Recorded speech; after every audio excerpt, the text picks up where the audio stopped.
તરફ દશેરાના તહેવાર પૂર્વે અમદાવાદ મનપાનો મોટો નિર્ણય। હવે વાહન ખરીદી કરતા નાગરિકોએ વ્હીકલ ટેક્સ ઓનલાઈન ભરવો પડશે। પ્રોપર્ટી ટેક્સ અને કોમર્શિયલ ટેક્સ બાદ વ્હીકલ ટેક્સ વ્યવસ્થા પણ ઓનલાઈન કરાઈ। વ્હીકલના ડીલર કે માલિકે હવે સિવિક સેન્ટરના ધક્કા નહીં ખાવા પડે। સિવિક સેન્ટરની પ્રક્રિયા માટે 4 થી 5 દિવસનો સમય થતો હતો। છેલ્લા 3 વર્ષમાં 64,000 વાહન ચાલકોએ ટેક્સ ન ભર્યો હોવાનું સામે આવ્યું।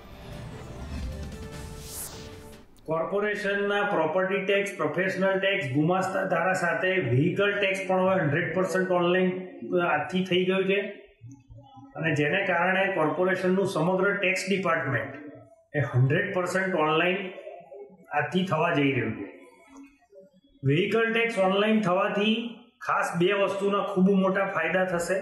તો કોર્પોરેશને એક એવી સિસ્ટમ ઓનલાઈનની ચાલુ કરી કે જેમાં ડીલરે પોતે રજીસ્ટ્રેશન કરાવવું પડશે કોર્પોરેશનમાં। આ રજીસ્ટ્રેશન કરાયા પછી પોતાનું જે કોઈ બી ઇનવોઇસ તેને બનાવ્યું એ ઇનવોઇસ એ અપલોડ કરશે। ઇનવોઇસ અપલોડ કરવાથી ઓટોમેટિક ટેક્સ ગણાઈ જશે અને તેનું પેમેન્ટ પણ થઈ જશે। મહત્વપૂર્ણ સમાચારથી બુલેટિનની શરૂઆત કરીએ। ભારત કેનેડા વિવાદ વચ્ચે મોટા સમાચાર મળી રહ્યા છે। કેનેડાએ ભારતના 3 એવા શહેરો કે જેના માટે વિઝા સેવા બંધ કરી દીધી, જેમાં બેંગાલુરુ, મુંબઈ અને ચંદીગઢનો સમાવેશ થાય છે। આ 3 શહેરો માટે વિઝા સેવા કેનેડા દ્વારા બંધ કરવામાં આવી છે। ભારત કેનેડા વચ્ચે સ્થિતિ વણસતી જઈ રહી છે। તેવામાં એક તરફ રાજદ્વારીઓને એકબીજાના દેશોમાંથી બહાર નીકળવા માટે આદેશ આપવામાં આવ્યા, તો બીજી તરફ હવે 3 શહેરો એવા ભારતના કે જેમાંથી વિઝા સેવા કેનેડાએ બંધ કરી દીધી। समग्र मामले વધુ માહિતી સાથે संवाददाता अजय यादव जुड़ा गया है। अजय, बताइए क्या ज्यादा जानकारी पूरे मामले में। देखिए, निश्चित तौर पे जो खालिस्तानी आतंकवादी हरदीप सिंह निज्जर की हत्या के बाद जो भारत और कनाडा के बीच तनाव बना हुआ है, उसका एक रूप एक बार फिर देखने को मिल रहा है, जिसमें भारत सरकार की तरफ से कहा गया था कि जो राजनयिक हैं भारत में कनाडा के, वो बड़ी संख्या में है और खास करके भारत और कनाडा के राजनयिक वियना कन्वेंशन के हिसाब से बराबर के होने चाहिए। और इसी को लेकर के भारत ने 10 तारीख का वक्त दिया था, और जिसमें इसी महीने की 10 तारीख का वक्त दिया था, जिसमें 41 राजनयिक थे, उनको वापस लौटना था। और वो राजनयिक अब वो अपने परिवार के साथ वापस लौट चुके हैं।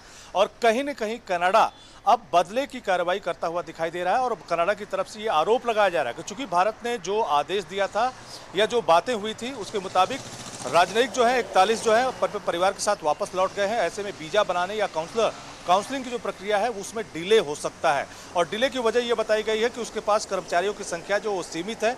इसी वजह से भारत में जो 4 जगहों पे मुख्य रूप से वीजा बनते हैं, उसमें एक दिल्ली भी है। तो दिल्ली का जो वीजा बनाने की जो प्रक्रिया है या दूसरी जो प्रक्रियाएं हैं वो चालू रहेंगी, लेकिन चंडीगढ़, बेंगलुरु और मुंबई यहाँ पर सेवा बाधित रहेगी क्योंकि उसके पास कर्मचारी नहीं है। और ये भी कहा जा रहा है कि 27 की संख्या में उसके पास जो कर्मचारी हैं उसमें 5 ही कर्मचारी इस काम में लगे रहते हैं। तो वो सारा काम देखते रहेंगे और उसी के हिसाब से जो प्रोसेस है उसको पूरा करेंगे। तो इसी के हिसाब से ये बताया जा रहा है या कनाडा की तरफ से कहा जा रहा है कि चूंकि कर्मचारियों की संख्या कम है, इसलिए यहाँ पर वीजा बनाने की प्रक्रिया बंद की गई है। और खास करके दिल्ली में वीजा बनाने की जो प्रक्रिया है वो चलेगी, लेकिन अपने जितने कर्मचारी हैं उस मुताबिक चलती रहेगी। तो फिलहाल बदले की कार्रवाई के तौर पे निश्चित तौर पे देखा जा सकता है कि भारत की तरफ से जो 41 राजनयिक वापस लौटाने की बात कही गई थी या उनके अधिकार छीने जाने की बात कही थी, उसी के बदले में कहीं न कहीं कनाडा सरकार भारत को कहीं न कहीं या भारत से कनाडा जाने वाले लोगों के सामने दिक्कत पैदा करके एक मैसेज देने की कोशिश कर रहा है।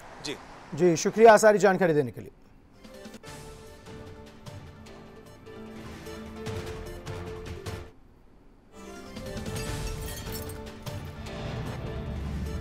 તો સુરતના ઓલપાડમાં ગરબા રમતો વિધર્મી યુવક છે તે ઝડપાયો। ચાંદલો અને સાફા સામે વિધર્મી યુવક ગરબામાં ચાંદલો અને સાફા સાથે વિધર્મી યુવક ગરબામાં પ્રવેશ્યો હતો। વીએચપી અને બજરંગ દળની ટીમે યુવકને ઝડપી લીધો। લવ જેહાદના કિસ્સાઓને લઈને આ ચેકિંગ હાથ ધરવામાં આવ્યું હતું। તો ઓલપાડના કીમ ગામે ગરબા ગ્રાઉન્ડમાં ગરબે ઘૂમતો એક વિધર્મી યુવક છે તે ઝડપી લેવામાં આવ્યો છે। વધુ વિગત મેળવીએ સંવાદદાતા નિલેશ પટેલ ફોનલાઈન પર જોડાયા છે। નિલેશ, વિધર્મી યુવક ઝડપાયો છે, કેવી રીતે ખ્યાલ આવ્યો કે આ વિધર્મી યુવક છે, કારણ કે તેણે સાફો પણ બાંધ્યો હતો અને તિલક પણ કર્યું હતું?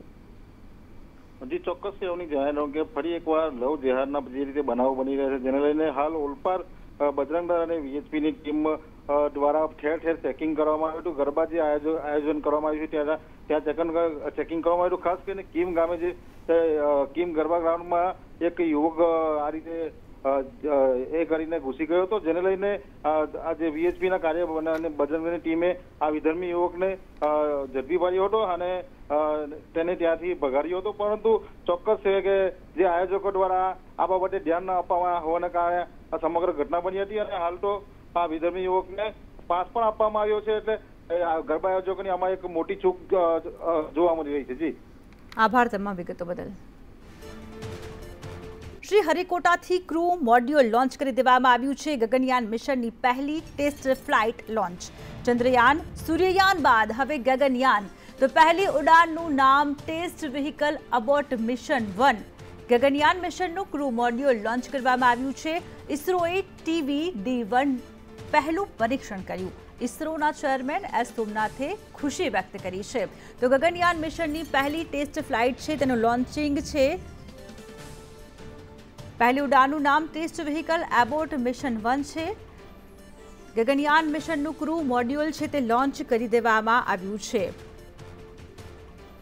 ઇન્ડિયન સ્પેસ રિસર્ચ ઓર્ગેનાઇઝેશને શ્રી હરિકોટાના સતીશ ધવન સ્પેસ સેન્ટરથી ગગનયાન મિશનના ટેસ્ટ વ્હીકલને સફળતાપૂર્વક સવારે 10 વાગે લોન્ચ કર્યું છે.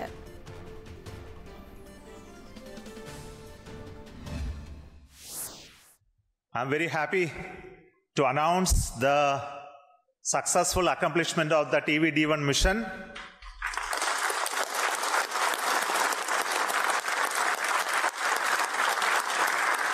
The purpose of this mission was to demonstrate the crew escape system for the Gaganyaan program through a test vehicle demonstration in which the vehicle has gone up to a Mach number, which is the speed of sound slightly above that, and initiated an abort condition for the crew escape system to function.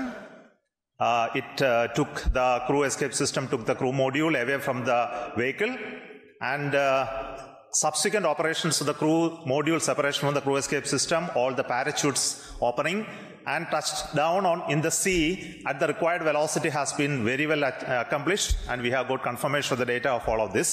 તો સંભવિત વાવાઝોડાને લઈને Porbandar port પર alert આપવામાં આવ્યું છે. આગાહીના પગલે બંદર પર 1 નંબરનું સિગ્નલ લગાવાયું છે.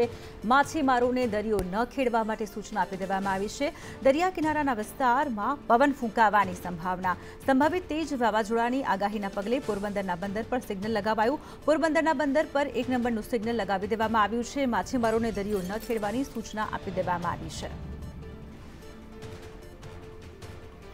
વધુ વિગત મેળવીશું. સંવાદદાતા ઋષિ થાનકી ફોન લાઈન પર જોડાયા છે. ઋષિ, સંભવિત વાવાઝોડાને લઈને પોર્ટ ઉપર એલર્ટ આપી દેવામાં આવ્યું છે. વધુ શું જે જાહેરાત કરવામાં આવી છે, કયા નંબરના સિગ્નલ લગાવવામાં આવ્યા છે, શું છે માહિતી?